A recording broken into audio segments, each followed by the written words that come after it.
Colston Loveland commented on his shoulder injury. What is his status heading into training camp? Plus, what is Jauan Jennings' situation? He either wants a trade or wants to get paid. Could the Bears get involved? Even if they don't, could it indirectly impact the Bears? I think it could, so we'll talk about that as well. And listen, I want to know who runs the North. We're hoping the Bears run the North in 2025, but one thing we can for sure control is who runs the North in this office. And in the month of July, that hasn't been us. We are in third place in new subscribers this month. Packers report 275 new subs. Now, they're a new channel. It's easier to find new people. But still, they're almost tripling us up this month. That's unacceptable. Lions Talk has over 100 new subs in July. We are taking down Patrick Seatman and the boys over there at Vikings Now. But come on. Are we really going to lose to Detroit, to FGB and freaking Detroit? My guy, who's our Lions fan that watches this show, I'm blanking on his name. Don Burr, really? Is that going to happen? Come on. Let's run the North here. Hit that subscribe button, free and daily Bears content. Okay, is Colston Loveland healthy? He spoke about his shoulder injury heading into training camp as rookies report in the next week. And here's what he said at his football camp, his first annual football camp. He said, "It's been good. There haven't really been live bullets flying yet. We'll really know in camp once I get out there doing a lot more stuff." So what does that mean? That means when he's running around, catching passes, and doing some light weightlifting, shoulder feels good. What's it going to feel like when the pads go on? What's it going to feel like when, TJ Edwards bumps a little bit off the line of scrimmage or a safety tackles him to the ground during training camp? Obviously, we're not doing Oklahoma drill like it's 1975, but there will be contact after the first couple of days of training camp get going. So my guess is initially he will not be cleared for full contact. I hope I'm wrong. I hope he's full throttle right away, but I'm not sure I'm getting that vibe that he's going to be 100% full throttle from day one at training camp. Now, these are the dates to monitor over the next couple of weeks. Rookies like Colston Loveland and quarterbacks are set to report on July 19th. Veterans then report on the 22nd. I don't know when the first official full practice is. The first open practice to the public is July 25th, but I assume on either the 23rd or 24th they will have their first full team practice, but unclear on that as of now. And then the preseason opener against the Dolphins on August 10th.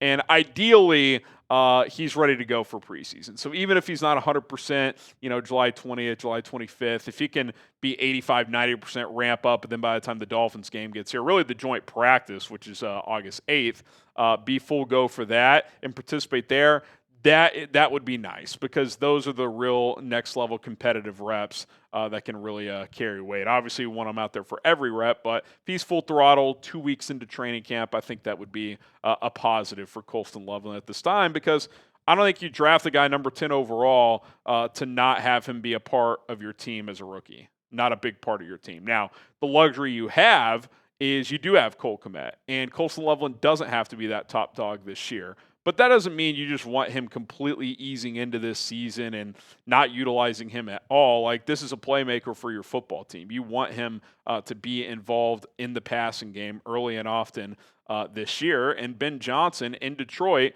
ran a lot of two tight end sets with a less talented tight end pairing, by the way. Obviously, Sam Laporta is awesome, but both Cole Kmet and Colston Loveland are better than Brock Wright. So you would think that 32% of snaps they ran in 12 personnel last year, two tight end sets, which is third most in the NFL, you would think the Bears would at least be approaching that number or at least be in the ballpark of that number. Now, if Luther Burden is really good as a rookie, you have Zacchaeus, you might sit in 3 wide receiver sets quite a bit as well, 11 personnel. But I still think that they want to play Colston Loveland a lot. So my gut feeling says he's not going to be 100% for the start of training camp. We won't know that until the next week or so.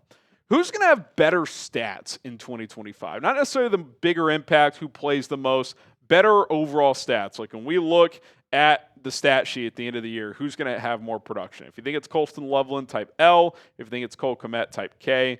Let us know what you guys think.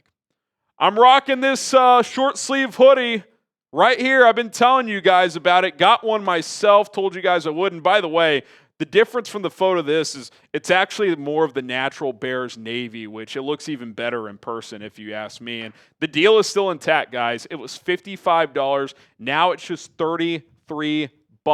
40% off, limited time only. They're not going to last forever.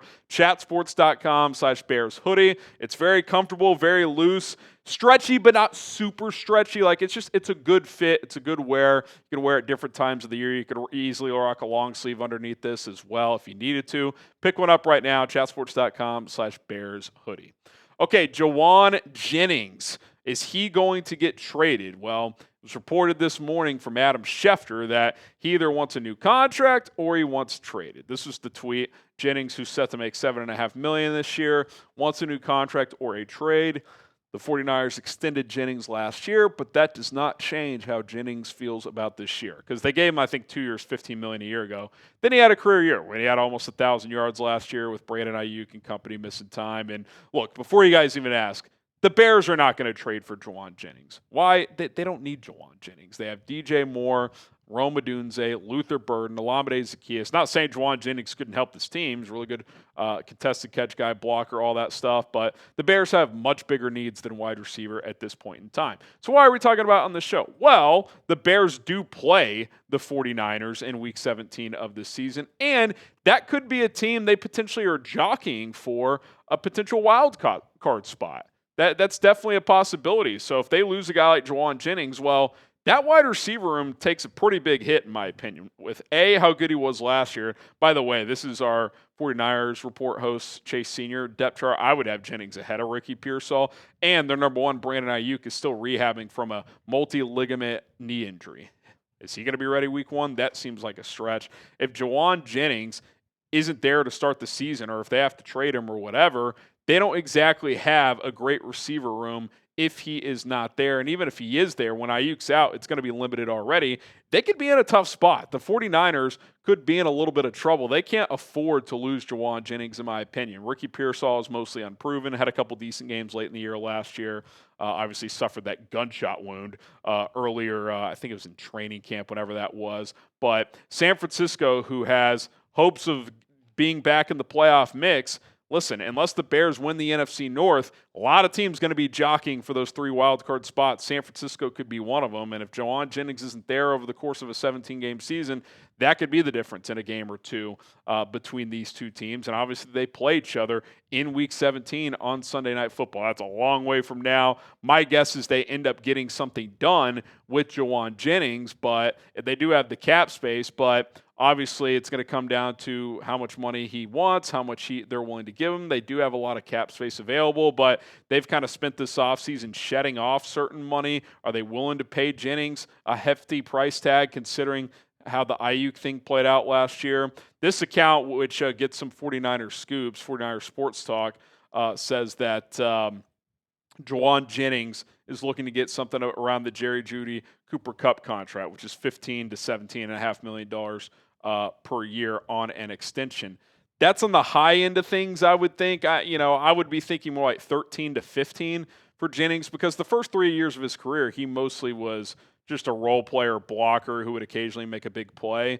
Last year, breaks out, has 900 plus yards, but what guy is he? Like, I'll say this, if he goes on the trade block, are they getting more than like a 4th for him? I think you're getting like a 4th or a 5th. So I'd probably offer him like 2 for 30, 20 guaranteed if I was San Francisco. So we'll see where it all plays out. But I actually think in a weird situation here, Jennings actually has some leverage, given Aiyuk's injury situation, given the fact that Ricky Pearsall is unproven, given the fact that Kyle Shanahan's not on the hot seat, but they did just invest heavily in Brock Purdy. And I think we know enough at this point about Purdy is, yeah, he's a really good player, but he needs pieces around him. So you take Jennings out of the fold, Aiyuk's not ready to go week 1. It's kind of George Kittle and a bunch of question marks. So if you're a Bears fan, keep an eye on this one. Again, the Bears aren't going to trade for him, but if he gets dealt to an AFC team or if he holds out and misses some time, that could indirectly benefit the Bears this upcoming season. Who do you think will be better this year? Seems weird to say that it could be the Bears over the 49ers. Obviously, we have to see how it plays out, and they do play each other. But if you think the Bears are going to be the better team, type CHI. If you think it's San Francisco, type SF. I think it's one of those coin flips. It could go either way. 49ers have an easier schedule. They've been there and done that, but they're coming off a bad year, and they lost some key players this offseason.